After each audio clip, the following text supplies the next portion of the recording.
نیپرا نے سہ ماہی ایڈجسٹمنٹ قیمت میں بجلی 3 روپے 28 پیسے فی یونٹ مہنگی کرنے کا اعلان کر دیا ہے۔ کراچی سمیت ملک بھر کے بجلی صارفین اکتوبر 2023 سے مارچ 2024 تک ادائیگیاں کریں گے۔ صارفین پر 159 ارب روپے کا اضافی بوجھ پڑے گا۔ حال میں اگر آپ دیکھیں عالمی بینک کے مطابق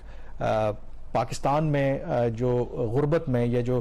خط غربت کی لکیر سے جو نیچے لوگ رہتے ہیں اس میں if I'm not wrong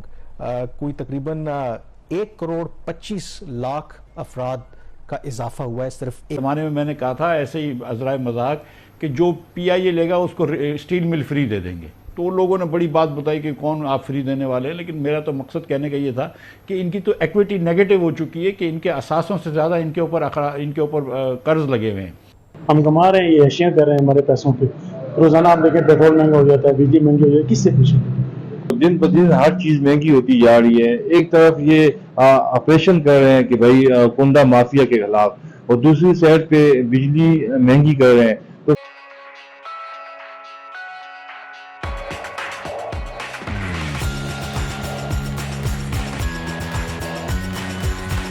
اب آپ نے ہر قسم کا بورڈ ٹرائی کر لیا، آپ نے ڈفرینٹ حکومتوں کے ڈالے ہوئے بورڈ ٹرائی کر لیے، پی ٹی آئی نے ٹرائی کر لیا، پی ایم ایل این نے ٹرائی کر لیا، پی پی پی نے ٹرائی کر لیا، ماشاءاللہ میں ٹرائی ہو گیا۔ پی آئی اے جو ہے وہ بدستور لاس کر رہا ہے، پچھلے سال 100 ارب روپے کا نقصان کیا ہے۔ اگر آپ فلائٹ لیں تو پاکستان میں 5 ایئر لائن ہیں، 4 نجی ایئر لائن ہیں، سیم سروس دیتی ہیں، شاید تھوڑی بہتر سروس دیتی ہیں، فیئر بھی ان کا برابر ہوتا ہے پی آئی اے کے، لیکن وہ سب پیسے کماتی ہیں اور ٹیکس بھرتی ہیں۔ پی آئی اے 100 ارب روپے کا نقصان کر کے بیٹھی ہے پچھلے سال، جس سے آپ میرے خیال 4 یا 5 آغا خان یونیورسٹی ہاسپٹلز بنا سکتے تھے، آپ پتہ نہیں کتنے بچوں کو تعلیم دے سکتے تھے، کتنے لوگوں کو آپ بجلی سستی بیچ سکتے تھے، لیکن آپ بدستور بس وہ لاس کر رہے جا رہے ہیں۔ آپ یہ گارنٹی کر دیں کہ جو لوگ حکومت کے اداروں میں کام کرتے ہیں ان کی نوکری نہیں ختم کریں گے، لیکن خدا را نچکاری کریں۔ مفتہ صاحب، یہ جو پھر اس کی آرگومنٹ آتی ہے کہ آپ ایک انڈیپینڈنٹ بورڈ بنائیں، جیسے ایک بار پھر آج ایک اور وزیر خزانہ نے کہا کہ ڈاکٹر شمشاد اختر صاحبہ نے فرما دیا کہ ایک انڈیپینڈنٹ بورڈ بنائیں، ایکسپیرینس لوگ لے آئیں، وہ ایسے لوگ ہوں جن کے پاس ایکسپیرینس ہو، وہ بڑے پروفیشنلز ہو، کارپوریٹ ورلڈ کا تجربہ رکھتے ہوں، ان کا ایم ڈی جو سی او جو ہے وہ گورنمنٹ اس پہ انٹروین نہ کرے، پھر ایک بورڈ ہم بنا دیں، اس کے جو چیئرمین ہو وہ الگ ہو، یہ الگ ہو۔ یہ ساری گفتگو بار بار ہم سنتے رہے ہیں، اور یہ کیوں اس پہ عمل نہیں ہو پاتا ہے؟ کیا یہ حل ہے کہ گورنمنٹ بنا دے بورڈ، اور گورنمنٹ پھر جو ہے اس پہ اپنا ایک سٹیک رکھ لے، اور پھر گورنمنٹ دور سے دیکھے کہ کیسی چل رہی ہے؟ شمشاد اختر صاحبہ خود ایس ایس جی سی کی چیئرمین ہیں، ان کو ایس ایس جی سی کی چیئرمین پی ٹی آئی نے حکومت نے لگایا اور پی ڈی ایم کی حکومت نے ان کو واپس چیئرمین بنایا۔ اس کا مطلب ہے کہ شمشاد صاحبہ کے تو کوئی کنٹروورسی نہیں ہے، تو انڈیپینڈنٹ خاتون ہیں، کوئی ان کے اوپر اللہ کی مہربانی سے کوئی داغ دبا نہیں ہے، کوئی انٹیگریٹی کا ایشو نہیں ہے، رائٹ؟ وہ چیئرمین ہے، بڑا اچھا بورڈ ہے ایس ایس جی سی کا، انڈیپینڈنٹ بورڈ ہے، ایم ڈی الگ ہے، چیئرمین الگ ہے۔ کیا ہو رہا ہے ذرا دیکھ کے آ جائیے کہ کتنی یو ایف جی ہے، آپ دیکھ لیجئے کہ کتنا نقصان ہو رہا ہے۔ 2 سال تک بیچ میں یہ لوگ آڈٹ نہیں کروا سکتے تھے، آپ دیکھ لیجئے کہ ایس این جی اے پی ایل کا حال کیا ہے، کیونکہ وہ پرائس نہیں کر سکتے، پرائس تو پولیٹیکلی فیصلہ ہوتی ہے، پالیسی تو اسلام آباد میں بن کے آتی ہے۔ تو یہ کہنا کہ آپ انڈیپینڈنٹ بورڈ کرتے ہیں، بھائی آپ کو کام یہ، اور دوسرا نقصان جو ہوتا ہے نا کامران بھائی وہ یہ ہوتا ہے کہ کیونکہ یہ گورنمنٹ کی ایجنسیز ہوتی ہیں، گورنمنٹ کی کمپنیز ہوتی ہیں، جب ان کو نقصان ہو رہا ہے تو گورنمنٹ ان کے لیے سمپیتھیٹک ہو جاتی ہے، پرائس بڑھا دیتی ہے، بوجھ عوام پہ آ جاتا ہے۔ اگر آپ کا ایک انڈیپینڈنٹ وگرس ریگولیٹر ہو اور یہ پرائیویٹ سیکٹر کی کمپنیاں، تو وہ بولے گا بھائی تم نقصان کرو۔ 1 سال کے اندر کوائٹ الارمنگ، یہ بڑا الارمنگ نمبر ہے۔ جو آپ کے اس میں لوگ جو تھے غربت کی جو لکیر سے نیچے رہ رہے تھے، جس کی ڈٹرمنیشن ایسے ہوتی ہے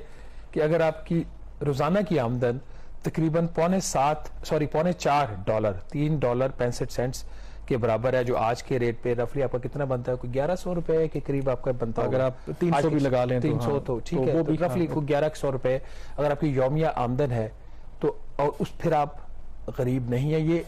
وہ لیول ہے۔ تو اس لیول کے اوپر یہ لیول 32.4% تھا غربت کا پچھلے سال، مالی سال 2021-22 کے آخر میں، جو پی ٹی آئی کا ٹائم کا بھی آلموسٹ آخری سال تھا، وہ آخری 3 ماہ میں تو یہ لوگ تھے اقتدار میں۔ پی ڈی ایم کے ٹائم پہ یہ جو غربت میں اضافہ ہوا ہے وہ 32.4% سے بڑھ کے 39.2%۔ تو رفلی یہ کوئی جیسے آپ نے بولا 1.25 کروڑ مزید جو لوگ ہیں وہ خطۂ غربت سے نیچے چلے گئے ہیں، اور اس کی جو وجوہات ہیں وہ سب کے سامنے ہے۔ آپ کی اکنامک گروتھ ریٹ بہت لو ہے، مہنگائی میں بے تحاشا اضافہ ہوا، پھر پچھلے سال میں جو فلڈز آئے اس کا ایک امپیکٹ آیا لوگوں کی زندگیوں کے اوپر, ان کے رہن سہن کے اوپر. تو ان سارے فیکٹرز کی وجہ سے جو اس وقت جو ورلڈ بینک نے ایسٹیمیٹ کیا ہے وہ ہے تقریباً 40% رفلی آپ کہہ سکتے ہیں پاکستان کی جو آبادی ہے وہ غربت کی زندگی گزار رہی ہے. $3.5 یا $4 کی جو انکم لیول ہے, ان کو اگر نمبرز میں کریں تو پاکستان کی اگر آبادی 24.5 کروڑ ہے تو 9.5 کروڑ لوگ جو ہیں وہ خطے غربت کی لکیر سے نیچے زندگی گزار رہے ہیں. بڑا ہی ایک الارمنگ نمبر ہے, اور یہ ایسی اتنے بڑا یہ آبادی کا پورشن ہے. بہت سارے ممالک کی یہ کل آبادی کو ملا کے بھی, جیسے یورپین کنٹریز ہیں بڑی ان کی اسمال پاپولیشن ہے, تو ان کے مقابلے میں تو یہ اتنے زیادہ آپ کے لوگ, اور ان کو پھر بفور سے نکالنا تو that's before you move further, کیا اس حوالے سے حکومت پاکستان کے کوئی ادارہ یہ ریسرچ کرتا ہے, کیا وہ کرتے ہیں کہ ویریفائی کرتے ہیں کہ واقعی عالمی بینک ٹھیک کہہ رہا ہے یا نہیں کہہ رہا, کیونکہ اس حوالے سے بھی ہم شاید ہمارے اداروں کے پاس نمبرز ہوتے ہوں گے لیکن بڑا کنسسٹنٹ ہے کہ ڈونٹ گیٹ ڈی ٹریک, جو آپ کو ہم نے لائن دی ہے اس کو فالو کرتے رہیں. اور رہی بات کہ امیروں پر ٹیکس لگائیں, غریبوں کا تحفظ کریں, کہنے کو تو بڑا یہ آسان سمپل سا سینٹنس ہے, لیکن اس کو اگر امپلیمنٹ کرنے جائیں تو یہ بہت مشکل ہے. دیکھیے جو IMF کی مینیجنگ ڈائریکٹر سے ملاقات ہوئی تھی وہ اس بیک گراؤنڈ میں ہوئی تھی جو پاکستان میں اوور آل انفلیشن کی صورتحال بن گئی ہے, بجلی کے بلوں میں اضافہ ہو رہا ہے, گیس کی قیمتوں میں اضافے کا مطالبہ IMF کا سامنے آ چکا ہے کہ اگر آپ نے کوئی ریلیف دینی تھی جو حکومت اب شاید نہیں دینے جا رہی, تو پھر آپ کو گیس کی قیمتوں میں اضافہ کرنا پڑے گا, چوری کے اگینسٹ کریک ڈاؤن کرنا پڑے گا, باقی ایڈمنسٹریٹو میئرز لینے پڑیں گے. تو اس کانٹیکسٹ میں یہ ایک ملاقات ہوئی تھی, اور اس کے بعد جو آن دا ریکارڈ اسٹیٹمنٹ آئی ہے managing director of the IMF, ان میں انہوں نے بڑا واضح کہا ہے کہ ٹھیک ہے ہم جو مشکل حالات ہیں لوگوں کو تکالیف کا سامنا کرنا پڑ رہا ہے, لیکن پاکستان کو آن ٹریک رہنا پڑے گا. اور یہ بات اس ملاقات سے پہلے ہی ہم نے آپ کو بتا دی تھی اپنے کہ جی جس طریقے سے اور جتنی مشکل سے جولائی میں IMF نے یہ جو قرضہ تھا وہ منظور کیا تھا, اس کے بعد اب پاکستان کے پاس چوائس نہیں ہے کہ وہ کوئی بھی اس کے اندر کوئی ریلیف مانگ سکے, کوئی ریلیکسیشن مانگ سکے. The only option that Pakistan has right now is to implement the. اور اس کی بہترین مثال ہمارے سامنے ہے کہ جو بجلی کی قیمتوں میں ہوش ربا اضافہ ہوا, اور جو اگست کے بل آئے تھے, اور اس کے بعد ہم نے لاکھ کوشش کی کہ کسی طریقے کی جو گورنمنٹ ہے ریلیف دے, لیکن IMF وہ نہیں مانا. تو آپ نے وہ بات کی کہ مینیجنگ ڈائریکٹر جو IMF ہیں انہوں نے جو بیان دیا, تو پوزیشن ہے IMF کی, اور کاش ایسا ہوتا کہ ہم امیروں پر ٹیکس لگا سکتے, آگے چل کے بات بھی کریں گے, بریک کے بعد تو پھر ہمارے تمام مسائل حل ہی ہو جاتے. نہیں وہ یہ دیکھیں پرابلم یہ ہے, بلکہ ایک چیز آج میری ایک ملاقات ہوئی ایک UK کے اکانومسٹ پاکستان آئے ہوئے ہیں ان کے ساتھ, اور ان کا کل ایک لیکچر بھی ہے, ایک ان کی سپیچ ہے ایک پبلک فورم پہ. تو ان کی ایک بڑی انٹرسٹنگ فائنڈنگ تھی